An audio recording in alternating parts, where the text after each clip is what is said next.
जंगल में इस साल इतनी भयंकर गर्मी पड़ी थी कि जानवरों का दम निकले जा रहा था। शेर हमेशा की तरह मजबूत और तेज था, लेकिन इस बार गर्मी ने उसे बहुत कमजोर कर दिया था। कई दिनों से वह ठीक से पानी नहीं पी पा रहा था। उसकी हालत इतनी खराब हो गई कि वह अपनी गुफा से बाहर चलकर भी नहीं जा सकता था। पूरे जंगल में यह खबर फैल गई कि शेर बहुत बीमार है। जंगल के जानवरों में चिंता फैल गई। सभी सोचने लगे कि अगर शेर ठीक नहीं हुआ तो जंगल का संतुलन बिगड़ जाएगा। सबसे पहले यह खबर लोमड़ी को मिली। लोमड़ी चालाक थी, लेकिन उसका दिल भी अच्छा था। उसने सोचा कि राजा की मदद करना उसका कर्तव्य है। लोमड़ी तुरंत शेर की गुफा की ओर चल पड़ी। गुफा के अंदर शेर बहुत कमजोर हालत में लेटा था। उसकी सांसें भारी थीं और उसकी आंखों में थकान साफ दिखाई दे रही थी। महाराज, आपकी यह हालत देखकर मन बहुत दुखी हो रहा है। कृपया बताइए, मैं आपकी क्या सहायता कर सकती हूँ। लोमड़ी, कई दिनों से पानी नहीं पी पाया हूँ। शरीर कमजोर हो गया है। चलना भी अब मुश्किल लग रहा है। महाराज, आप चिंता बिल्कुल मत कीजिए। मैं अभी किसी भी तरह आपके लिए ठंडे पानी की व्यवस्था करती हूँ। यह कहकर लोमड़ी गुफा से बाहर निकली और पानी की तलाश में जंगल की ओर बढ़ गई। थोड़ी दूर जाने पर उसे एक पुराना कुआं दिखाई दिया। उस कुएं में अभी भी थोड़ा पानी बचा था, लेकिन वहां हाथी पहरा दे रहा था। हाथी बहुत सख्त स्वभाव का था। वह किसी को भी आसानी से पानी नहीं लेने देता था, क्योंकि गर्मी के कारण पानी बहुत कम बचा था। हाथी भाई, हमारे राजा शेर बहुत बीमार हैं। उन्हें तुरंत पानी चाहिए। कृपया थोड़ा पानी लेने दीजिए। लोमड़ी, मैं बिना सोचे पानी नहीं दे सकता। सभी जानवर प्यासे हैं। अगर सबको दूंगा तो कुआं सूख जाएगा। अगर राजा स्वस्थ रहेंगे तो पूरा जंगल सुरक्षित रहेगा। उनका ठीक होना हम सबकी जिम्मेदारी भी तो है। हाथी ने कुछ पल सोचा। उसे लोमड़ी की बात सही लगी। तुम सही कह रही हो, जंगल के राजा का स्वस्थ रहना जरूरी है। तुम थोड़ा पानी ले जा सकती हो। लोमड़ी ने धन्यवाद कहा और बड़े ध्यान से एक मिट्टी के घड़े में पानी भर लिया। वह जल्दी जल्दी गुफा की ओर लौटने लगी, लेकिन रास्ते में तेज गर्म हवा चलने लगी। धूल उड़ने लगी और रास्ता साफ दिखाई नहीं दे रहा था। लोमड़ी ने घड़ा मजबूती से पकड़ा। अचानक सामने बंदर आ गया। वे पेड़ों से कूदते हुए नीचे आया और घड़े को देखकर शरारत करने लगा। बंदर हंसते हुए बोला, लोमड़ी बहन, इतना ठंडा पानी कहाँ ले जा रही हो? हमें भी थोड़ा पीने दो, बहुत प्यास लगी है। लोमड़ी जानती थी कि अगर बंदर को पानी दे दिया तो शेर के लिए कम पड़ जाएगा, लेकिन वह उन्हें नाराज भी नहीं करना चाहती थी। यह पानी बीमार शेर के लिए है। पहले उन्हें स्वस्थ होना जरूरी है। फिर हम सब मिलकर पानी ढूंढेंगे। अगर पानी राजा के लिए है, तो हम रास्ता साफ करेंगे ताकि तुम जल्दी गुफा तक पहुंच सको। लोमड़ी खुश हो गई। लोमड़ी जल्दी से गुफा तक पहुंची और पानी शेर के सामने रख दिया। शेर ने धीरे धीरे पानी पिया। उसके चेहरे पर थोड़ी राहत दिखाई दी। लोमड़ी, तुमने बहुत बड़ा उपकार किया है। तुम्हारी समझदारी और मेहनत ने मुझे राहत दी है। महाराज, आपका स्वस्थ रहना पूरे जंगल की खुशी है। यह तो मेरा छोटा सा कर्तव्य था। उसी समय बाहर से भेड़िया भी गुफा की ओर आ रहा था।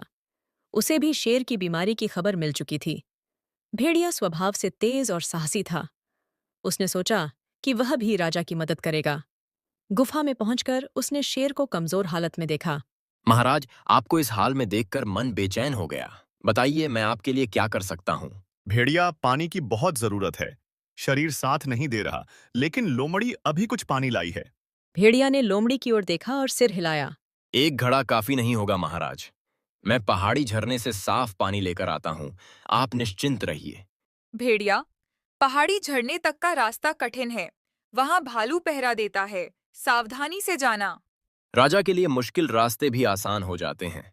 मैं बिना पानी लिए वापस नहीं लौटूंगा। यह कहकर भेड़िया तेज कदमों से पहाड़ी रास्ते की ओर निकल पड़ा। गर्मी बढ़ती जा रही थी। जमीन तप रही थी, लेकिन भेड़िया रुका नहीं। उसे पता था कि राजा को उसकी जरूरत है। कुछ दूर चलने के बाद उसे पहाड़ी झरने की आवाज सुनाई देने लगी। ठंडे पानी की हल्की धारा अब भी बह रही थी। भेड़िया खुश हुआ, लेकिन जैसे ही वह पास पहुंचा, उसने देखा कि वहां भालू पहरा दे रहा था। भालू मजबूत और गुस्सैल स्वभाव का था। गर्मी के कारण वह भी पानी को लेकर बहुत सतर्क था। भेड़िया धीरे धीरे उसके पास गया। भालू भाई, हमारे राजा शेर बहुत बीमार हैं। उन्हें तुरंत साफ पानी चाहिए। कृपया मुझे थोड़ा पानी लेने दीजिए। भेड़िया, हर कोई यही कहता है, लेकिन पानी बहुत कम बचा है। मैं बिना कारण किसी को नहीं जाने दूंगा।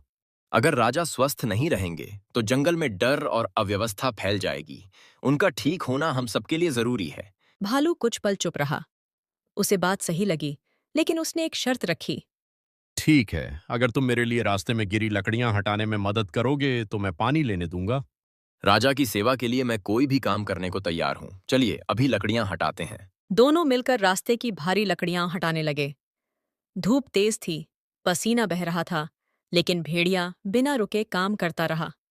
कुछ देर बाद रास्ता साफ हो गया। तुमने सच्ची निष्ठा दिखाई है भेड़िया। अब तुम जितना जरूरी हो उतना पानी ले जा सकते हो। भेड़िया ने धन्यवाद दिया और बड़े ध्यान से एक मजबूत घड़े में ठंडा पानी भर लिया।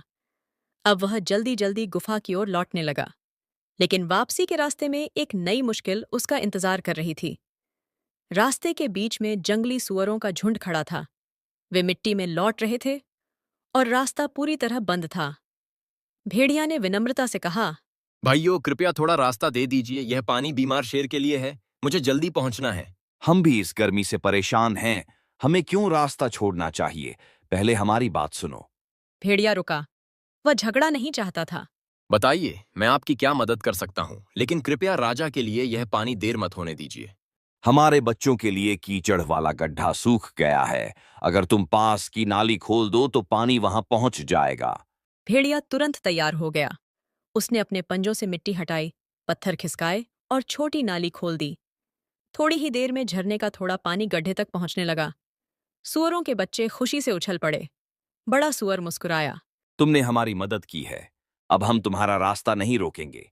जल्दी जाओ और राजा को पानी पहुंचाओ। भेड़िया ने धन्यवाद कहा और तेजी से गुफा की ओर दौड़ा। गुफा के अंदर पहुंचते ही लोमड़ी ने उसे देखा। भेड़िया, तुम सच में सफल होकर लौट आए। महाराज को इस पानी की बहुत जरूरत थी। शेर अब भी कमजोर था, लेकिन लोमड़ी के लाए पानी से उसे थोड़ी राहत मिली थी। महाराज, यह पहाड़ी झरने का ठंडा और साफ पानी है। इसे पीजिए, आपको अवश्य आराम मिलेगा। शेर ने धीरे धीरे पानी पिया। उसके चेहरे पर पहले से अधिक शांति दिखाई देने लगी। भेड़िया, तुमने साहस, धैर्य और सेवा का अद्भुत उदाहरण दिया है। मैं तुम्हारा आभारी हूँ। महाराज, आपका स्वस्थ रहना ही हमारा सम्मान है। मैंने केवल अपना कर्तव्य निभाया है। उसी समय गुफा के बाहर से धीमी चाल की आवाज आई। वह गधा था। गधा सीधा सादा और मेहनती था। उसे भी शेर की बीमारी की खबर मिल चुकी थी। उसने सोचा कि वह भी किसी न किसी तरह मदद करेगा। गुफा के अंदर आकर उसने शेर को देखा और उसकी आंखों में चिंता भर गई। महाराज, आपको इस हालत में देखकर मन भारी हो गया। कृपया मुझे भी आपकी सेवा करने का अवसर दीजिए। शेर ने हल्की मुस्कान के साथ उसकी ओर देखा। गधा, लोमड़ी और भेड़िया पहले से ही मेरे लिए इतना पानी ले आए ही कि अब मैं बिल्कुल ठीक और तंदुरुस्त महसूस कर रहा हूँ। लेकिन तुम्हें मेरी फिक्र है, यह जानकर बहुत अच्छा लगा। इतना कहकर चारों गुफा के बाहर आए और जंगल की ओर निकल पड़े।